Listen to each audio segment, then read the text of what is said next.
Hi, my name is Joseph Parker, WBA champion of the world, and you're watching Sporting Icons. Okay, so in the video that I've done probably about 2 days ago, Deontay Wilder could end up fighting Oleksandr Usyk. If, of course, Dubois ends up pulling out of the Usyk fight for any reason, the WBA have now stated that they will, in fact, replace Dubois with Deontay Wilder. Of course, I did that video probably about 2 or 3 hours before the WBA made that statement, okay? When you know boxing, it's not too hard to predict. But anyway, it is what it is. Now, in the comment section, obviously, a lot of you were up in arms about it. How can Deontay Wilder get this shot at Oleksandr Usyk? How did he get into the number one position when he hasn't fought since, October? And he defeated his sparring partner, Robert Helenius. So Robert Helenius, who Dillian White had already beaten, who Johann Dubois beat, who Gerald Washington beat, when in fact he got knocked out by two of those.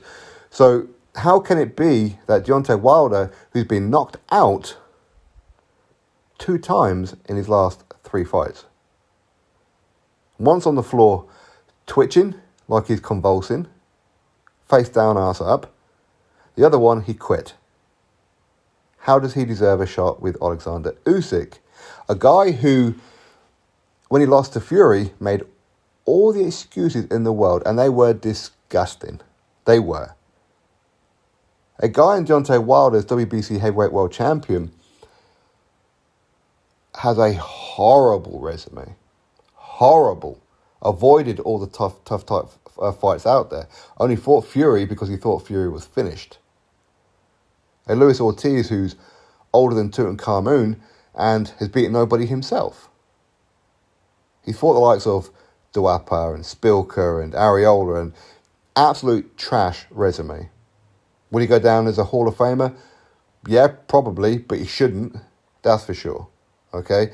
This is a guy who is an excuse-making, twerking, wanna-be pregnant, skinny-legged, horrible, unskilled fighter. Does he deserve a fight with Oleksandr Usyk? No. But the reality is, and again, we have to go by the rankings for the WBA, which are atrocious. They are the worst out of all the sanctioning bodies. They are absolutely awful. Are they biased? Are they corrupt? Are they incompetent? Could well be all of the above. But certainly when it comes to PBC fighters and Don King fighters, the WBA are quite openly biased. You can see that. Should Deontay Wilder be number one? No. But the reality is, and here is the reality of it, would you watch Usyk versus Wilder? Of course you would.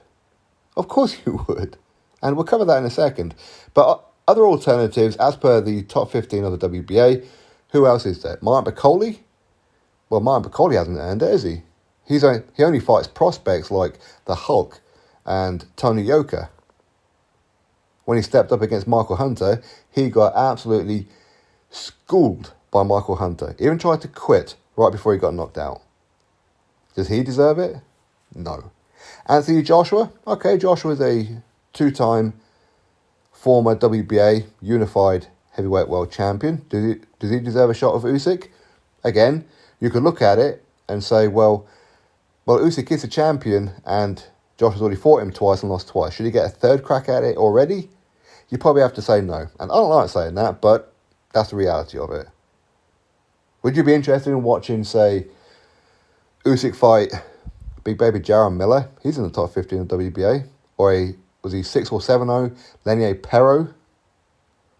Would you? Jonathan Guidry? Would you want to see any of that? No, you wouldn't, would you? So, in reality, Wilder is probably the best of a very bad bunch right now. Okay, their rankings are terrible. And what's interesting about that particular fight between Usyk and Wilder is that who does not want to see Wilder get bounced around again?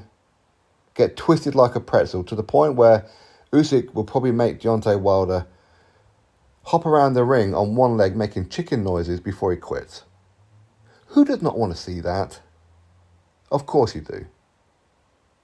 This Deontay Wilder, who can't stop himself twerking, wants to be pregnant, makes all kinds of excuses in the world, said how he wants a body on his record, all that kind of stuff. Who does not like to see this guy face down, ass up? Who don't want to see that? Of course we do. Will Usyk absolutely school and demolish Wilder? Very, very likely. But Wilder out of a lot of the heavyweights, he's so uncoordinated and unskilled and probably stupid enough to do something that he doesn't really know that he's doing it himself, and maybe even land on Usyk and beat him. And that's what makes it interesting. Can he land clean on Usyk? If he does, yes, of course, there's a very real chance Usyk's going to go down and not get back up again. Now, is his punching power overrated? Most certainly. Of course it is. Look who he's knocked out. He's knocked out anyone elite? No. Would he go down as one of the biggest punchers in the history of the heavyweight division? A lot of people will push that narrative, but is it reality? No. But he punches hard enough to probably put Usyk's lights out. Now, every time Wilder's fought, someone, he's pretty much lost every single round that he's had. But at some point, he manages to pull out the right hand because his opponents find the fight so easy, they end up switching off. Look at the southpaws he fought. Luis Ortiz and Artur Szpilka. They absolutely schooled Deontay Wilder to the point where they switched off and they got so relaxed because it was so easy, they got the lights put out. Will Usyk switch off? Maybe. You never know. And I think that's what's interesting about it. And would you watch Usyk versus Wilder? Of course you would. Of course you would. So that's why I'm actually okay with it. If Dubois pulls out the Usyk fight, for whatever reason, I'm okay with Deontay Wilder fighting Oleksandr Usyk. Does he deserve it? No, of course he doesn't deserve it. He does not deserve it at all. But I'd watch it, and you'll all watch it too. And as a replacement, if you like, another replacement, that would mean that it's not going to be Usyk versus Fury and Joshua versus Wilder. In fact, then you're going to have Joshua versus Fury. So Joshua versus Fury and Usyk versus Wilder. Why not? Could they put that on in December in Saudi Arabia? Maybe, if the WBA are patient enough, it could happen. And that's probably why they've done it, to be fair, because they want big money. That's what they want. Okay, that's probably why they've done it. Is Wilder a draw? No. But you put him there with the Usyk, suddenly he becomes a draw. You put Wilder in there with Joshua, suddenly he becomes a draw. You put him in there with Fury, of course, as we've already seen, suddenly he became a draw, right? Anybody else? No, he couldn't draw water from a well. Does he deserve it? No. But would you watch it? Of course you'd watch it. I'd watch it. You would too. So that's why I'm actually okay with it. Drop your thoughts below. Click thumbs up, subscribe. Catch you next video.